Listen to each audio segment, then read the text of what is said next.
Sir గతంలో కూడా ప్రభుత్వం చాలాసార్లు ట్రై చేసింది. వీళ్ళు ఇంతకుముందు కాంట్రాక్ట్ కార్మికులు ఉండే ఇప్పుడు రెగ్యులైజ్ చేసే ప్రయత్నం చేసింది. కానీ కోర్టు ఇబ్బందుల వల్ల కొన్ని కారణాల వల్ల ఈ స్థితి వచ్చింది. కానీ ఇప్పటికి కూడా వీళ్ళు రెగ్యులైజ్ చేసినప్పుడు కూడా వీళ్ళకి అనేక సమస్యలు ఉన్నాయి.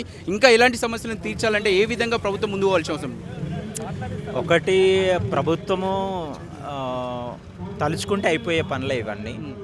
కాకపోతే సరైనటువంటి సమయం కానీ లేకపోతే ప్రభుత్వాలకు ఉన్నటువంటి ఎమర్జెన్సీ ఇష్యూస్ కానీ, అంటే గత ప్రభుత్వంలో ఉన్నటువంటి ఏవైతే సమస్యలు ఉన్నాయో, లేకపోతే ఈ ప్రభుత్వము అధికారంలోకి వచ్చినప్పుడు వాళ్ళు ఇచ్చినటువంటి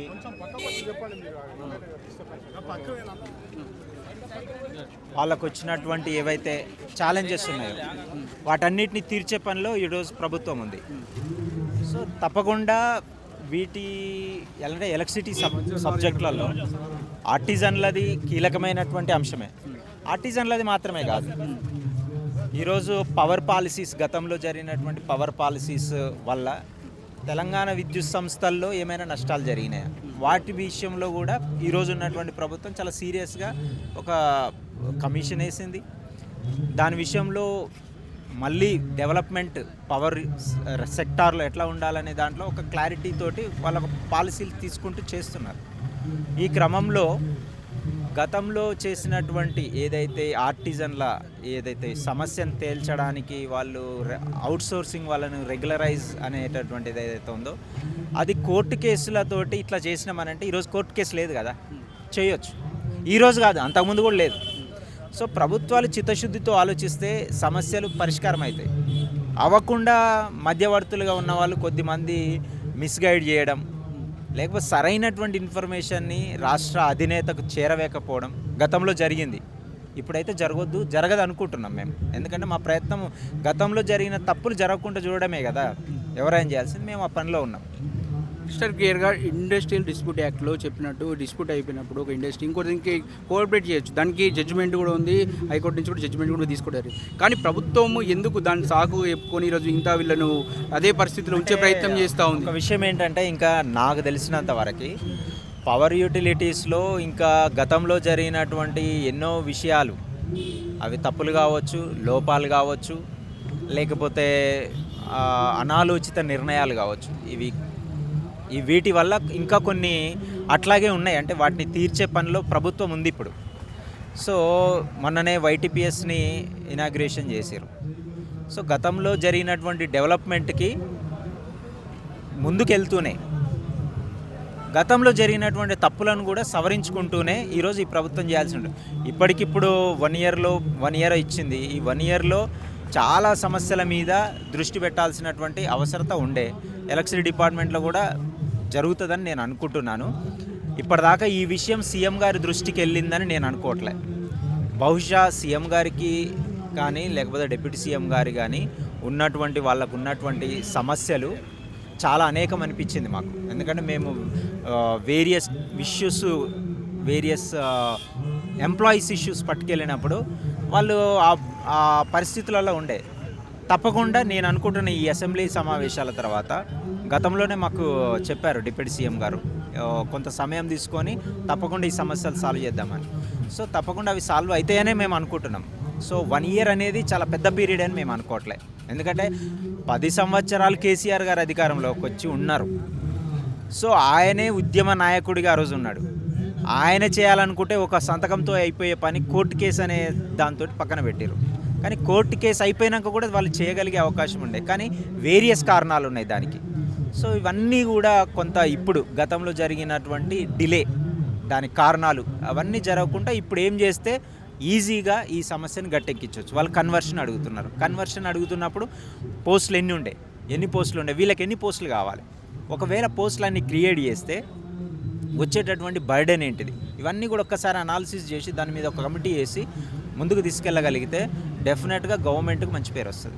విద్యుత్ అనేది ఈ జనరేషన్లో, ఈ ఆధునిక యుగంలో నిత్యావసరంగా మారింది. అలాంటి సందర్భంలో విద్యుత్ కార్మికులు కాపాడుకునే అవసరము, వాళ్ళకు వెల్ఫేర్ చూసుకోవాల్సిన అవసరం ప్రభుత్వం పైన ఉంటుంది. కానీ ఈ తరుణంలో వీళ్ళందరికీ చట్టబద్ధంగా చేసినట్టయితే ప్రభుత్వం ఆర్థికంగా ఇబ్బందులు పాలవుతుంది అని చెప్పేసి ప్రభుత్వం ఆలోచిస్తున్నట్టు ఒక వాదన వినిపిస్తుంది. దీనిపైన మీరు ఏమంటారు? అంటే ప్రభుత్వం దగ్గర అంటే సర్ప్లస్ ఇన్కమ్ ఉన్నటువంటి తెలంగాణ స్టేటు దాదాపు లక్షల అప్పుల్లోకి పోయింది అనేది వాస్తవం. సో దాని గురించి చర్చ లేదు. కానీ ఇప్పుడు ఉన్నటువంటి అప్పులని వాటికి అప్పులు కడుతూ, అంటే ఏవైతే ఉన్నాయో ఇంట్రెస్ట్లు కడుతూ, మళ్ళీ కొత్త అప్పులు తీసుకొచ్చి చేయాల్సినటువంటి ఇన్కమ్ను జనరేట్ చేయాల్సినటువంటి పనుల్లో గవర్నమెంట్ ఉంటుంది, డెఫినెట్గా ఉంటుంది. ఈ గవర్నమెంటే కాదు, ఏ గవర్నమెంట్ అయినా ఉంటుంది. ఇప్పుడు ఆ పనిలోనే ఉన్నది. సో ఆ ఉండే క్రమంలోనే ఇలాంటి మాటలు వస్తాయి. ఏంటి, ఇది చేస్తే అప్పులు అవుతాయేమో, ఇది చేస్తే బర్డెన్ పడుతుందేమో అనే దాంట్లో ఉంటుంది. ఈరోజు ఆర్టీఎస్బి అనేది ఉంది. ఆర్టీఎస్బి అక్కడ జెన్కో వాళ్ళ ఆధ్వర్యంలోనే కట్టాలని మేము అడుగుతున్నాం ఉద్యోగస్తులు. ఎందుకంటే ఉద్యోగస్తుల మా సంస్థ భూమి కదా అని అడుగుతాం. కానీ మరి ఇన్కమ్ ఎక్కడి నుంచి ఫండ్ తీసుకురావాలి అని గవర్నమెంట్ అడుగుతుంది. సో జనరేట్ చేసుకుంటాము అని మనం చెప్తాం. కానీ గవర్నమెంట్కి కూడా ఒక క్లారిటీ ఉంటుంది. సో గవర్నమెంటు, ఉద్యోగ సంఘాలు, యాజమాన్యం అందరం కలిసి ది బెస్ట్, ప్రజలకి ఏది బెస్టో అది చేసే ప్రయత్నంలో ఉంటుంది. అందులో భాగంగానే ఈ ఉద్యోగస్తులకు కూడా ఆర్థిక భారం అవుతుందా, ఆర్టిజన్లను కన్వర్షన్ చేస్తే ఎంత మేరకు నష్టం జరుగుతుంది అనేది ఒక అనాలిసిస్ జరుగుతుంది. ఆ జరగడానికి డెఫినెట్గా ప్రభుత్వం ఈరోజు ఇప్పుడు ఎమ్మెల్యే గారు మాట్లాడుతున్నారు, ఒక వాయిస్ అనేది అసెంబ్లీలో ఉంది, డెఫినెట్గా దానికి రిజల్ట్ ఉంటుంది. ఇప్పుడు మొన్న మల్లన్న గారు మాట్లాడారు, ఎమ్మెల్సీ గారు. సో డెఫినెట్గా దానికి ప్రభుత్వం తీసుకుంటుంది, ఏం చేస్తే వీళ్ళకి బెటర్ చేయొచ్చు అనేది. మేము కూడా మా ఇన్పుట్స్ ఇస్తాం, సమస్య లేకుండా చూడడానికి మ్యాక్సిమం ప్రయత్నం చేస్తాం. అంటే వీళ్ళు ప్రభుత్వం, ఇప్పుడు ఉన్నటువంటి ప్రభుత్వం అంటే గత ప్రభుత్వం విద్యుత్ వ్యవస్థను డస్టు పట్టించింది, కొత్త ఖరాబ్ చేసింది. అందుకే ఈరోజు కార్మికులకు కూడా మేము న్యాయం చేయలేకపోతున్నామని వాళ్ళ ప్రభుత్వం తరపు ఒక వాదన వినిపిస్తున్నారు. మీరేమంటారు దీనిపైన? నష్టం జరిగింది, చాలా నష్టాలు జరిగినాయి. అంటే మేము ప్రభుత్వ ఉద్యోగులు కొన్ని విషయాలే మాట్లాడగలం, సరైన వేదిక దొరికినప్పుడు చాలా విషయాలు మాట్లాడతాం.